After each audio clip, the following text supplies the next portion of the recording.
Some years back, with the group that all my horror stories come from, but with a different DM than usual, the following took place in a campaign where alignment mattered. At the end of the adventure, the DM says, "Alright, you all shift down to evil in your alignment." Wait, why? The quest giver was clearly a villain, and you all helped him with his nefarious plot. Therefore, you are evil. You mean the quest giver for the only plot hook you gave us? Well, you didn't have to take the quest. Where else were we supposed to look? You went out of your way to describe how this place is desolate and no one lives here. We look for plot hooks, plural, and this is the only one you gave us. Well, you still helped him, and you didn't have to. Therefore, evil. Everyone has a bad quest hook every now and then, but this is another level. DMs out there, don't get mad at your players when they do the only thing you allow them to.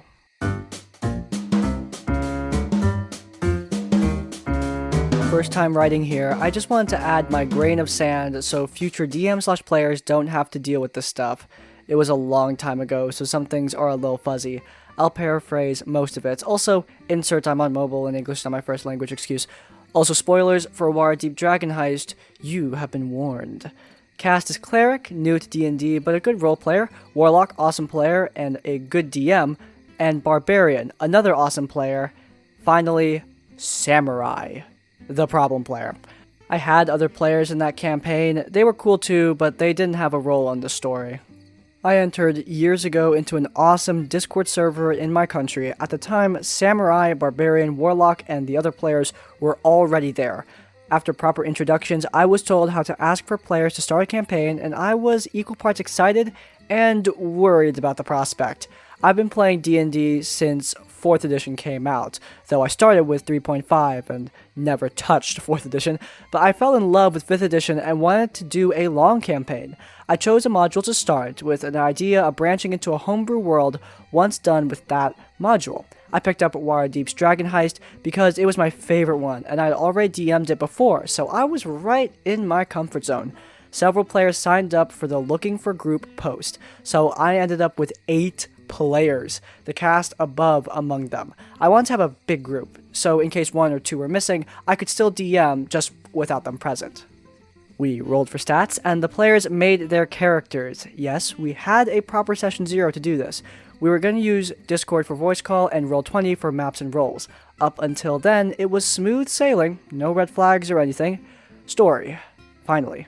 We start at the Yawning Portal. The players beat up the thugs, help kill the troll. One of the players went down after one of the giant mosquitoes crit on them. It was actually kind of a funny moment.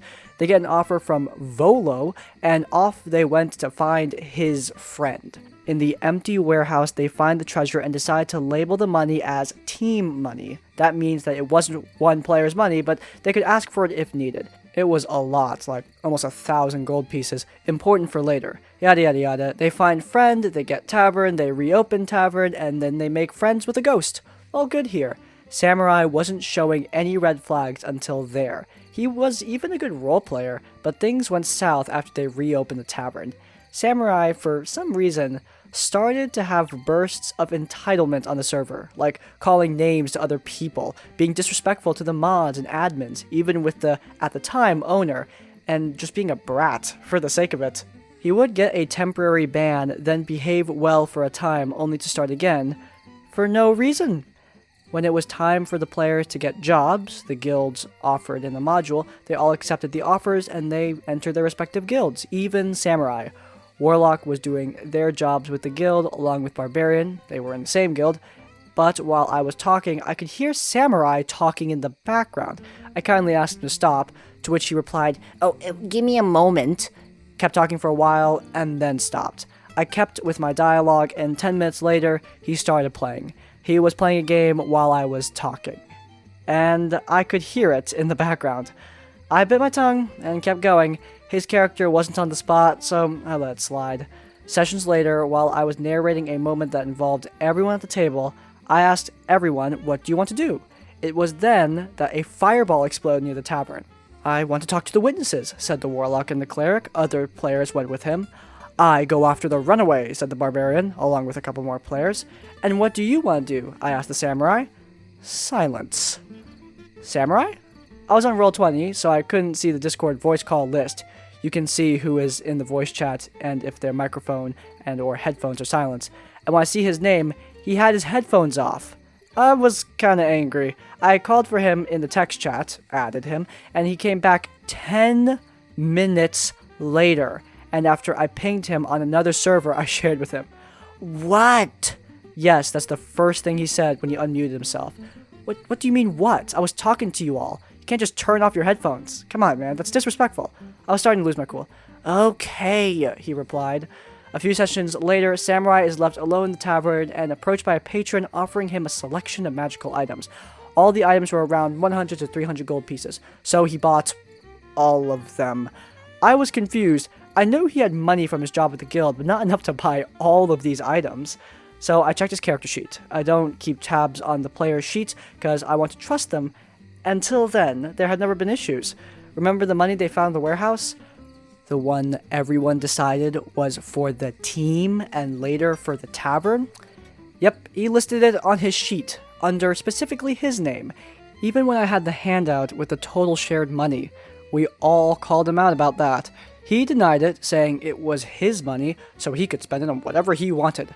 I told him, no, it was the party's money, not his. Lies! He screamed into the microphone. You're all just looking for an excuse to kick me from the campaign. I wasn't, and I never hinted to that. Even after the silence stunt he pulled a few sessions ago. He was reprimanded for misbehavior from the server admins and temporarily banned. Again. We decided to call it a day. If you are still reading, this is where we get to the culmination of his entitled behavior. The next session, we had to skip one session until he came back from the banishment. I was narrating something when I hear, "What are you doing?" from the warlock. What happened, I ask. Look at the maps, he answered. In Roll20, I had a map of the tavern with its different floors on display where the players could freely move while I was narrating, and we usually used it as a general map when not using a map for a specific situation. When I zoom out, I see it. I was shocked. Samurai had just doodled all over the map. Stick figures, slurs, random drawings, etc. I was livid. Was that the samurai? Can you delete all this? It wasn't me. I knew it was him. The other players told me, and each player has a color to scribble on the map. This was his color. Dude, delete it. No. I start to delete each of the drawings, and he just keeps making more. Stop, dude. He starts, I kid you not, to scream into the microphone while I'm deleting his drawings. At one moment, he just draws lies on the map. In the end, I had to close Roll20 since I'm the DM. That means it kicks everyone from the game. I was pretty pissed. I wanted to kick him right there, but I cooled my head and asked the players first what we should all do. They mostly voted on kicking him from the campaign, but I wanted to give him a third and last chance. But I didn't even have the opportunity to do so. We started talking on the Discord chat, this part all in writing. He even called some of the mods to serve as mediators. A mod asked, "Dude, what's the matter?" They started going off about how I was disrespectful and they are only looking for reasons to kick me. Again, I wasn't. Like I said before, I even wanted to give him a last chance. Don't lie, dude. I'm not lying, and you shut the hell up. You don't even talk most of the time. I got angry about that. Really angry. Cleric, the guy who said that, was a new player in TTRPGs in general, but he still talked when prompted, and he was doing his best and enjoying himself. Cleric clapped back with, "At least I don't act like a spoiled child when told to stop." This triggered Samurai. He started calling Cleric all the names under the sun, some of them very offensive. Alright, dude, that's it. You are kicked from the campaign. You can mess with me, but if you berate the players, that's where the line is drawn. He kept insulting until the mod banned him from the server. This time, permaban. After that, we retconned some bits, asked for a new player, and played 60 more sessions until we had to stop the campaign for life reasons. thanks for reading. I hope that you enjoyed my story. If you want to know, I'm still in that server. I'm even a mod now, and everyone knows me. When in doubt, kick them out. Actually, no, don't do that. That's just a fun little bit of alliteration. You should do what the OP did. Give a few warnings, talk to the party. But, I mean, I really do wish that they saw the writings on the wall a bit earlier. I understand that some red flags are simply flags. They don't really indicate something major. But the things that this player were doing were beyond minor fallacies. I mean, the earlier acts would get you kicked out of my campaign immediately just for acting like that and being a prick. But, you know, at least he was kicked out and they had a good campaign from then on. There's a plural in the title, so of course we have a second story. Let's get to it. Once upon a time, when we were younger and quite inexperienced, we ran a few campaigns with various acquaintances. We played at a school RPG club, and thus we had no short supply of players, of very hit-and-miss caliber. My roommate, as well as I and some other members of the group, would DM in alternating patterns about twice a week. While the game had its flaws, we were still having fun aplenty. Nobody was stuck in a perma-GM role, and things were always fresh, with various people bringing ideas to the table. Enter Bob. Bob was one of our newest recruits to the party, and he was the kind of player that would attempt a power game and play incredible characters, only to fall flat. My roommate had a great knowledge of the rules, and was himself the crowned king of Munchkinism. If you showed up to his table with a combo that made you invincible, he'd explain to you in details why that combo didn't work. Or you simply misread your abilities completely. Bob took that as a challenge, and one day announced that he himself would be running a special adventure where he would show us what it means to really DM. He had a scenario ready that would test the limits of our knowledge and tactical abilities. He also created a level 80 wizard for the occasion, with celerity. This is D&D. The rules were simple. We were all to be level 11, or something in that range, and anything is permitted. Anything? Asked my roommate. Anything. You're going to need it. The invited players quickly split into two clans, Team Edgelord and Team Challenge Accepted. The members of Team Edgelord were very excited to show off their ultimate combos and races, and we ended up with such marvelous creations as Vampire Samurai Monk Half-Dragon, which sounds like it was a party combination, but merely one of the characters. Those were honest attempts, and sure, they had strong racials and stats, but they paled in comparison to what my roommate prepared. Some players saw him theorycraft and basically trusted him to build an interesting pick. He started making two generic clerics with special prestige classes, and their main reason to exist was that 1, they were totally immune to basically all mind effects, and 2, could remove such effects from the party, which would basically shut down a large amount of crap thrown at us. With heals, dispels, and counterspell at their disposal, they would form the backbone of our defensive setup. Our truest creation was a monstrously enlarged ogre with supreme cleave and a club way larger than even he should be able to wield. Was it stupid? Yes. Was it technically illegal? Dude, I don't know. I was no stranger to the game, but never really made a great character. In fact, I normally played a bard and my own fun campaign with writing songs, and I would basically end up entering the challenge campaign as said bard, mostly because Inspire Courage is neat, and someone joined last minute.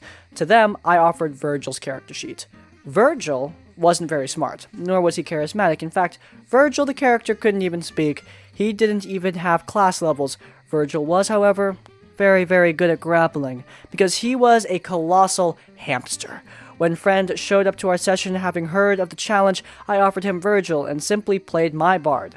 To disguise this surprise from the DM, we used a polymorph spell on Virgil to pass him off as human, albeit one that would constantly twitch and sniff around. For the whole 2 weeks that the character creation took, some of us had doubts. Were we going too hard? However, every time we saw Bob, he would remind us that we were not ready for his amazing game, and soon we'd see what it was like to play with a real DM. Thus, we marched on with our stat crunching. The great day comes. We are greeted by a level 80 wizard named Bob, the greatest wizard ever known, and the wizard has conjured us to a magical hall for a feast to impart upon us the most glorious of quests. It would soon become apparent that despite being more than twice the CR rating of an actual god, Bob the Wizard was not the most versed in the rules, but his ability to rewrite them on the fly had carried him to great heights of power. His first action was to ask if any of us were under some kind of magical effect, or compulsion, or curse. Since we were under a permanent ultra-powerful zone of truth emanating from both Bob's armpits, or whatever, we felt like we had to point out the twitchy human and say, him. He has a magical polymorph on him. This all-powerful wizard, somehow not having mastered true seeing, proudly explains, "Come forth, my protege, and be free from your magical bonds." He was instantly crushed by his own feast hall crumbling to pieces as a normal-sized dude reverted to being twice the size of the building he was on. The table rejoiced at this beautiful first impression. Bob the Wizard kept his cool and simply wished the debris away and pretended to be unfazed. Bob the DM attempted the same feat, albeit far less convincing. We were immediately sent on a quest to retrieve 4 elemental artifacts from incredible challenges. Only our intervention could stop dark forces from reuniting the orbs of something and doing something else, an evil thing, to the world. Probably, at least. The great adventure led by a true DM was apparently very lacking in build-up, flavor, or originality, but we were the 9 chosen heroes, and so we departed on our quest to defeat hordes of monsters and gather our first item. Bob was very proud of his gauntlet, an army of aquatic monsters attempting to swarm us. Sadly for him, any amount of creatures less than 100 HP would be defeated instantly by our ogre berserker, so long as they, at any point, were within 60 feet of one another. Bob attempted to overwhelm us with yet more monsters, failing to grab the subtleties of Supreme Cleave, which basically makes you Darius from the League of Legends. The challenges came and went. We sort of assumed that this impossible adventure would have puzzles, dungeons, lore, traps. Nah, it was just a large amount of monsters that we had to travel through. After vanquishing enough hordes, we detained the MacGuffin and brought it back to Bob the Wizard, who would send us on another long trek to get another orb. This went on for hours. That meant that we had a several-week endeavor on our hands, but we were cruising through his minions faster than he could have anticipated. Bob, the wizard, asked to get the third orb. We asked for a teleport. Bob said no. We asked why. Bob said it was part of our challenge as the chosen heroes. We asked why he didn't just go grab it himself. Bob said he wouldn't do it because he was so powerful that intervening in this cross-country journey of cleave and crit would break the balance of the universe. We asked Bob for a teleport again, or we just wouldn't do this task for him. Bob said no. Bob decided to reveal his power and mind control our party into doing the quest. This worked, except for 2 clerics, who simply dismissed his ability party-wide. We asked again for a teleport. Bob said we would be retrieving the orbs or else. A quick glance across the table revealed our collective choice. People were very, very tired of this adventure and of Bob's failure to deliver the greatest adventure any player had ever seen ever. Many of them were DMs themselves who had hosted Bob and felt like it was kind of a dick move to announce that he was going to show them what it's like to play real D&D. Time to mess up Bob. Bob won initiative, for he had the vampiric discipline of celerity. We rolled with it, and so did our eyes. Learning from his previous mistake, Bob attempted to mind control and disable our party cleric so they wouldn't cast dispels. This failed. He cast so many spells to damage us. Cleric and Bard patched through the volley of arcane BS, and then it came to Virgil the Hamster. Virgil the Hamster has a law of grapple. Bob does not. Bob is now grappled. On his turn, Bob invents new abilities allowing him to escape the grapple and free himself from the hamster's bite. With several actions due to his celerity and other vampiric powers, as well as the ability to cast any spell, Bob the Wizard is still bound by the rules of the universe, as well as Bob the DM's knowledge of the universe. The phrase, "you need a concentration check while grappled," or "you can't do that while grappled," became a finely honed weapon in our group's hands. Slowly but very surely, Bob the Wizard's HP goes down, round after round. Bob's greatest challenge turns out to be his undoing, for, in his own words, we should be prepared for the ultimate challenge that cannot be beaten. Defeated, he described his self-insert falling to our party, and attempted to turn this into a victory for himself, somehow. As you vanquish the wizard, you can see the orbs begin to turn dark. You have made a terrible mistake. By refusing the mighty wizard Bob's quest, you have doomed the world, and soon the orbs will be used for evil. You will all be killed by your decision. Virgil responds, I chew up the wizard's corpse and eat it. A complete min-max adventure, something that we haven't seen on this show yet, and frankly, I think that kind of thing could be awesome. I've designed some myself, but this is not well designed. If you're going to tell your players, hey guys, you can use whatever you want, I'm going to show you what real D&D is, I'm going to throw the hardest adventure at you, you better follow through. I mean, come on. Hordes of enemies, how original. Especially when their party has cleave. I mean, you're pretty much screwing yourself over. This DM clearly did not know what he was doing. I mean, there's a part of me that thinks that this was actually his first time running this kind of adventure because it has all of the stupid DM mistakes. Not stupid min-max DM mistakes, just stupid DM mistakes. Of course, guys, the pretentiousness of telling people that you're going to show them real D&D, there is no real D&D. The only way you can play D&D wrong is if people aren't having fun.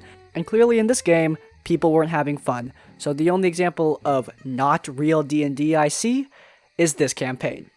If you guys enjoyed this episode of RPG Horror Stories and want to let me know, then please do leave a like. If you want to see more episodes of this series as well as my other content, then please do subscribe to Crispy's Tavern. And finally, if you want to leave your own stories or thoughts, go down to the comments down below. If you can't think of a comment, leave the comment giant hamster to let me know you made it to the end of the video. In essence, like, comment, subscribe. I'll see you all next time. Farewell.